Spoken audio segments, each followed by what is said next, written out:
Okay, so we're going to go over notebooks 19 and 20 because they're a combined topic. They're all about scatter plots and linear regression.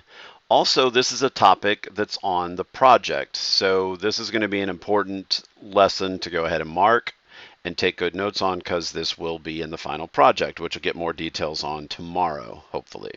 Okay, so and by the way, be sure to have both notebooks ready to go. We will go over both notebooks 19 and 20 in the next few minutes, so just letting you know to be careful, be ready for that. So a linear regression compares two numeric variables and determine what kind of relationship, if any, exists between them. We have, and we'll show the difference between a positive correlation and a negative correlation in a minute. Now, the first step in the process is to use the dot scatter method, which we have used before. And the code for that, right? Remember, we put the table name with a dot scatter, and then we put the first column that we want to go in. That'll be along the x-axis. And the second column name that we put in will be the variable that's graphed along the y-axis. Okay, so as we go through it, the linear regression is going to provide three things. It's going to tell us the correlation, R. It's going to give us a p-value. Every hypothesis test spits out a p-value, right, which is the probability that the null hypothesis is true, roughly speaking. And we'll get the equation of the line of best fit, the fit line.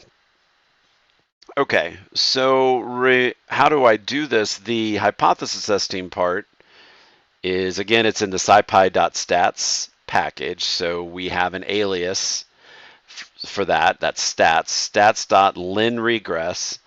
And we need array data. So for all of these hypothesis tests, we need array data. And we were doing that in the prior two videos. Okay. And the first array name I put in is going to be the x variable. And the second one I put in will be the y variable. Now, there's rather extensive output after I run this. Okay, and we want to focus on the correlation, which is the R, and the p-value. Why? Well, the p-value is how we assess whether or not we reject or fail to reject the null.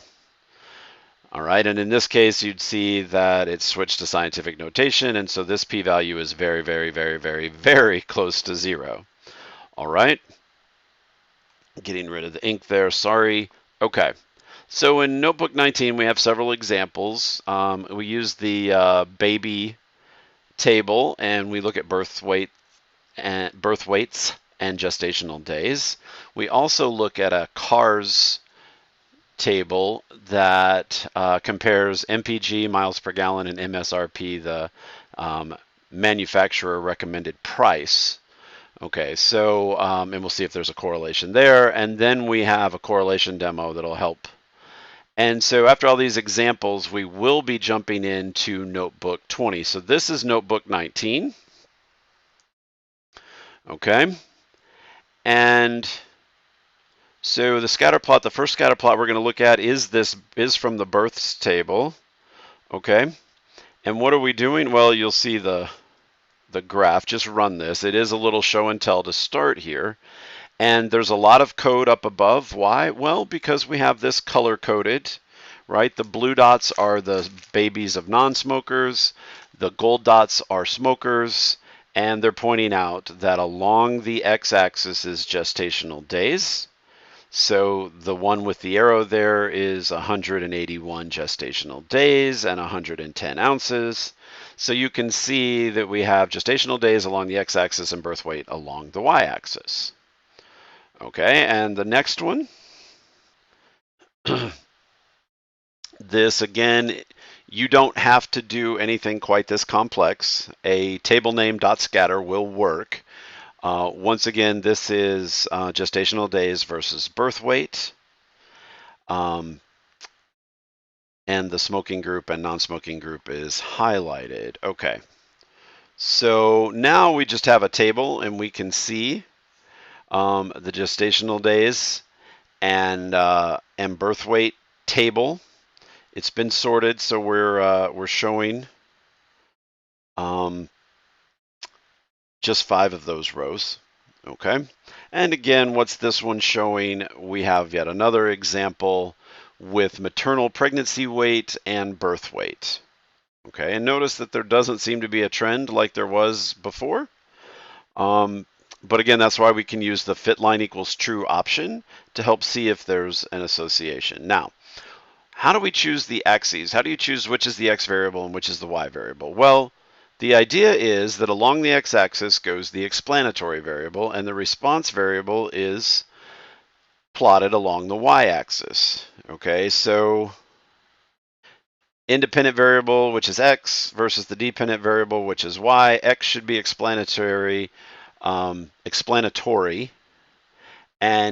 response should be the y variable along the y-axis. Okay, so if we know or assume there's an explanatory relationship between the two, then the driver of the car is the explanatory variable, the one that causes changes in the other variable. Okay, and we sometimes have the other situation where two things are correlated, but one doesn't really cause the other.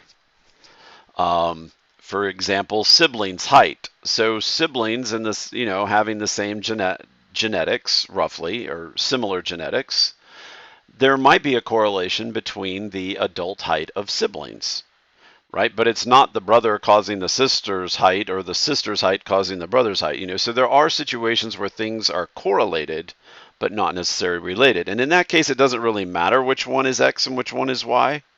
But sometimes it does matter, and if we do have an explanatory variable, we want to list that as X. And you can read through that, that is good information. So here we go with the hybrid table. These are the cars. Okay, and what are we showing here? We're showing an example of a negative association, and you notice that it is helpful to have the fit line equals true. Let me point out that the MPG is first, so it is the variable that's plotted along the x-axis. And MSRP is listed second, so it in fact is plotted along the y-axis. And we see the fit line is downward sloping, all right? So we have a negative association. Why? Well, when the correlation is negative, the fit line has a negative slope. And if the association were positive, we'd see a positive sloping line of best fit, okay? So let me get rid of the ink. And we can, move to an example.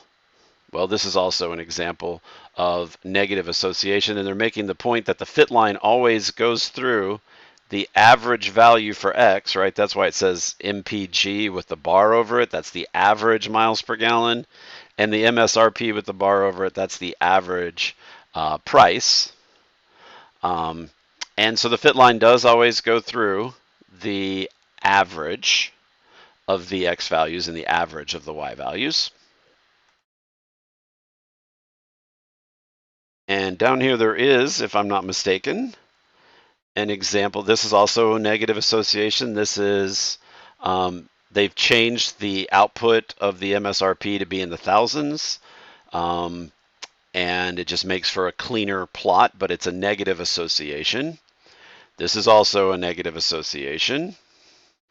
And here we go. Here is a positive association. So what do we have here? Well, this is the acceleration. So the number of seconds it takes to get to 60 miles an hour is a typical one. And we have an MSRP.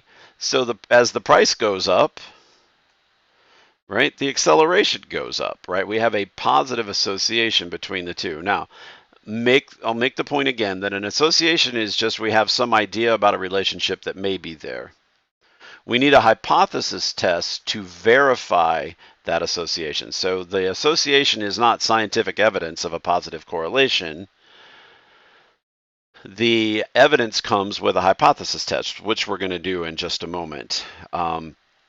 And this is all good information to read. This is the formula that is used to calculate the correlation by hand. We're going to let the computer do that. Okay, and then when you run this demo, they're showing you how to evaluate these different correlations, okay?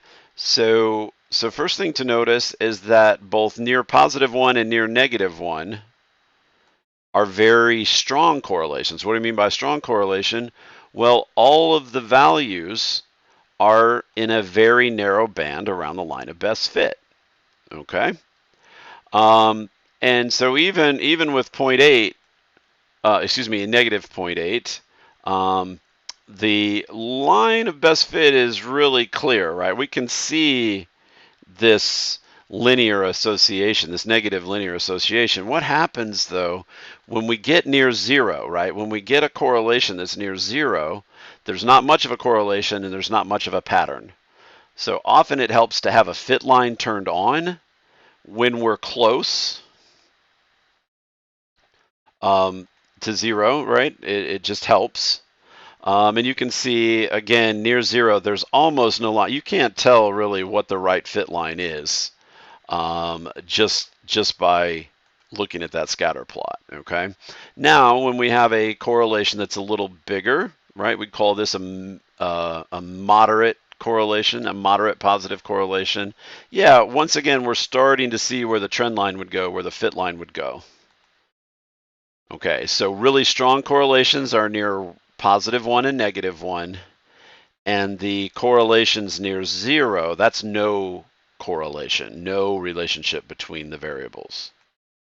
Okay, and there are a good couple examples down here that you can take a look at in the rest of this notebook. But what I'm going to do is I'm going to jump back and head to notebook 20. So if you need to, pause the video, take a look at notebook 20. All right, and so what we're going to look at is there a correlation between SAT math section and the scores on critical reading? Okay, so the hypothesis setup looks like this. And so rho is the Greek letter, approximately R in Greek. And so the correlation equals 0. That's the null hypothesis, that there is no connection between the variables. And the alternative hypothesis is that the correlation is different from 0, that there's some either positive or negative correlation between the two variables. All right. And yeah, let's look at let's look at notebook 20. I've got to jump up to the top here and initialize. Okay. And so here we have the SAT scores from 2014, and we're reading that table in, and without looking at the table, obviously it has two columns. It has a critical reading column, which is along the x-axis, and it has a math column, which is across the y-axis. And I'm not sure that we needed the fit line equals true to see this strong association between reading and math. There appears to be a strong positive association. Okay, so again, the first thing we do is we run a scatter plot. And again, we almost always put the fit line in there just in case it's hard to see. And now we're like, yeah, it looks like there's a positive correlation, so we want to check that. Okay, now we're not going to do this by hand, but this is how we do calculate the line of best fit statistics. And you can read through that and see the equations. And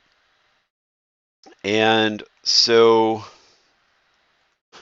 and at the end, they point out this lin regress, which I've been talking about. Okay, so here's where we do it. Stats.lin regress. Okay, so the first thing is critical reading. Why are we using dot column?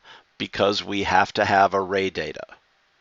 For all these hypothesis tests, for the t-tests and for linear regression, we have to have array data. So we're doing dot column critical reading to get the array data there, and dot column math to get the data in an array there. And again, we're doing this. Why are we doing critical reading first? Well, it was the x-axis in our scatter plot. So if we want the line of best fit values, right, the slope and the intercept for the line of best fit to be correct based on the scatter plot we did, then we put them in the same order. And look at this correlation. The correlation is really close to +1. R equals 0.98. So we have a strong positive correlation. And look at the p-value. The p-value is 6.93 times 10 to the -39th. Okay, that's essentially 0. All right. And then the we've given you this text that kind of prints everything out a little more neatly. And this is doing it by hand, but let me jump back to our example here, right? So we do stats.lin regress, and then we have all this information. So the slope and intercept are from the fit line, the line of best fit. We have an exact calculation of the correlation, the R value, and then we have this P value. Okay, and standard error. This is used in some of the calculations we do with linear regression when we do it by hand. And if you need it, let a computer do it. It's a complicated, annoyingly complicated thing to calculate. Okay. And then what's our answer? Well, since our P was less than alpha, right? So our P is less than 0.05. Remember, we're always using the standard alpha unless it specifies differently. So since P is less than alpha, we're going to reject the null and say we have evidence in favor of the alternative. And not only do we have evidence in favor of the alternative, we have evidence in favor of the alternative and that the correlation is positive. So lin regress, that function is really nice. It does give the fit line statistics, so I can actually write the equation of the line of best fit down. It gives me the correlation, so I can see whether the relationship is positive or negative, and it gives me a p-value to tell me whether that correlation is significant. Okay, so let's take a look at the next one. This is COVID and masks. So this is an interesting example. And again, this is worth reading, but we did it by hand. These previous 4 or 5 steps, we do it by hand, and we calculate a line of best fit, and we graph it. And you can read through that. That's interesting. What's this? This is a nicely printed out version of the SAT math versus critical reading. Okay. And here again is the hypothesis. Notice that whenever the correlation is 0, then the line of best fit slope would be 0. So when the slope is equal to 0, the correlation is equal to 0. When the slope is positive, the correlation is positive. Why? It's because of this equation right here. And the reporting out is exactly what I said. All right. So I want to skip through this, right? Because this is mask compliance linked to higher COVID-19 death rates in Europe. And this is kind of a weird discussion, right? Wait, so we have data that shows us, right? Let's read it in here. Here's the data from Europe during COVID that shows mask compliance. It's an estimate in percentage of, what percentage of the population in that country was in fact complying with the mask mandates. We have number of cases, and then we have deaths. Okay, so what we're going to do is we're going to create a scatter plot comparing what? Well, we're doing compliance versus deaths. Okay, so again, they dropped two. And then you only have to state the X variable. If there are only 2 columns left in your table, which there are after we dropped country and cases, there's just compliance and deaths. So that's how the computer knew what the Y variable was here. Okay, and we see the fit line equals true. It's a fairly shallow slope. It's not very steep. It's close to 0. So this is definitely worth a hypothesis test to see if there is some connection between compliance and deaths. Okay, and notice that this is weird.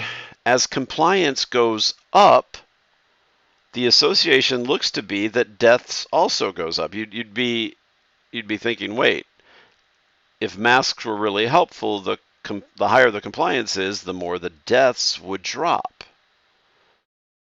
Okay, but that's not what's shown. Okay, so the regression equation, right? And they give this. And then we have deaths versus percent mask compliance. And again, the association is positive. As the compliance is going up, the deaths due to COVID are going up. So let's jump back in here, right? So we do have evidence to reject the null. Why? Well, because the p-value, well, it's not that close to zero, right? So it looked like there might be a positive correlation between the two, but the p-value is not less than 0.05, so we fail to reject the null. But let's jump forward and point this out. We don't have evidence that wearing masks increase risk of mortality due to COVID, okay? We don't have that. We do have evidence that higher compliance with mask mandates did not necessarily improve the mortality rates. Okay, so let's be careful with what we're claiming here, and one of the key takeaways that we should know from prior math classes is correlation does not imply causation, right? As the percent profits due to ice cream sales increases, also deaths by drowning tend to increase. So we can solve the drowning problem in the US by banning ice cream, right? Well, no. There's this lurking variable called temperature, and as the temperatures rise, there's more swimming, there's more water sports, there's also more ice cream consumed. I'm a big fan of ice cream in the winter too, but most people aren't. It's a summertime dessert. So correlation does not imply causation. All right. Now, it's usually what we're trying to do. We are trying to find an explanatory variable and a response variable, but we don't always have that. Okay, so let me just wrap this up by going back and showing, right? So what do? We start off with the scatter plot, and then we use the stats.lin regress. And again, we have to go and take the trouble to use dot column and create array data rather than table data. Okay, so start with a scatter plot with the fit line equals true to see what association is there, and then we can run the hypothesis test, which is stats.lin regress. And we're really concerned with the p-value. Of course, the correlation is also of interest.